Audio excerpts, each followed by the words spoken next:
নমস্কার, আমি শুভ্রজ্যোতি দাস। আমি Suri public and Chandragati Mustafi memorial high স্কুলে পঞ্চম শ্রেণীর ছাত্র।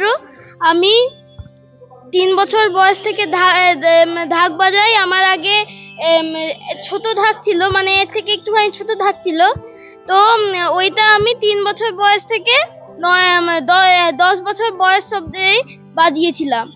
নিয়ে আমি আমার মাকে বলেছিলাম ঢাক কিনে দিতে, কিন্তু কিনে দিচ্ছিল না বলে আমি সেই ঢাকটিকে ফাটিয়ে দিয়েছিলাম। নিয়ে তখন কিনে দিয়েছিল। তো আমার এই প্রচেষ্টায় আমি অনেক কিছু শিখেছি।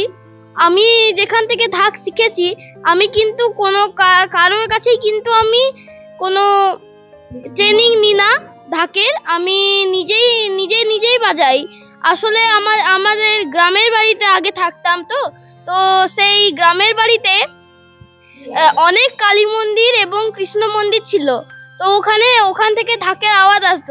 আসলে সরস্বতী পুজো তো বিদ্যালয়ের সঙ্গে অঙ্গাঙ্গিভাবে জড়িয়ে আছে। তা এটা আমাদের খুব গর্বের বিষয় এবং এটা সচরাচর দেখাও যায় না এই নজির। আমাদের একটি ছাত্র শুভ্রজ্যোতি, সে শুধু সবেমাত্র ক্লাস 5-এ উঠেছে। সে কালকে গোটা মাঠ জুড়ে এবং পুজোতে ঢাক বাজিয়েছে। তা আজকে যে পুজোর আনুষঙ্গিক যে দধিকর্ম অনুষ্ঠান থাকে তাতেও সে এসেছে এবং তার সঙ্গে অন্য স্যারও যোগদান করেছেন। এটা কম্পিটিশন নয়, এটা হচ্ছে একটা উচ্ছ্বাসের বহিঃপ্রকাশ। বিদ্যালয় প্রাঙ্গণে দুজন স্বেচ্ছায় উচ্ছ্বাস, যেটা আমরা ঢাকি বলতে আমরা যেটা বুঝি তা নয়, এবং দুজন যে স্বেচ্ছায় যেভাবে আমাদের সবাইকে মোহিত করেছে বা যারা ছিলেন সবাই খুব আনন্দিত। পড়াশোনার সঙ্গে সঙ্গে এই সমস্ত যে বহিঃপ্রকাশ সহপাঠ্যক্রমিক কার্যাবলী থাকে, তাতে শুভ্রজ্যোতিকে আমি বিদ্যালয় প্রধান হিসাবে 10-এ 10 দেবো বা 100-তে 100 দেবো। এটা আমাদের গর্বের বিষয়। আগামী দিনে শুভ্রজ্যোতিকে আর তার মাকে আমি বলেছি, তাকে আমি রাজ্য লেভেলে নিয়ে যাব এবং সেখানে যদি সে নিজের যোগ্যতা আশা করি প্রমাণ করবে এবং তারপরে ন্যাশনাল লেভেলেও সে যাবে, এই আশা আমাদের আছে। আমাদের স্কুলে যে সম্পর্কটা ছাত্র শিক্ষক খুব মধুর সম্পর্ক থাকে।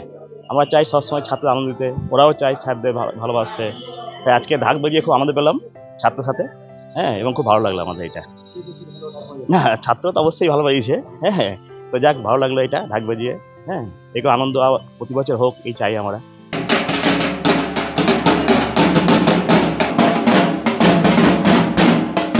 ও স্বতঃস্ফূর্তভাবেই বাজায়, মানে ওকে প্রথম থেকে যে শিখেছে তা নয়, নিজে থেকেই বাজাতো, সেই হিসাবে ওকে ঢাক কিনে দেওয়া।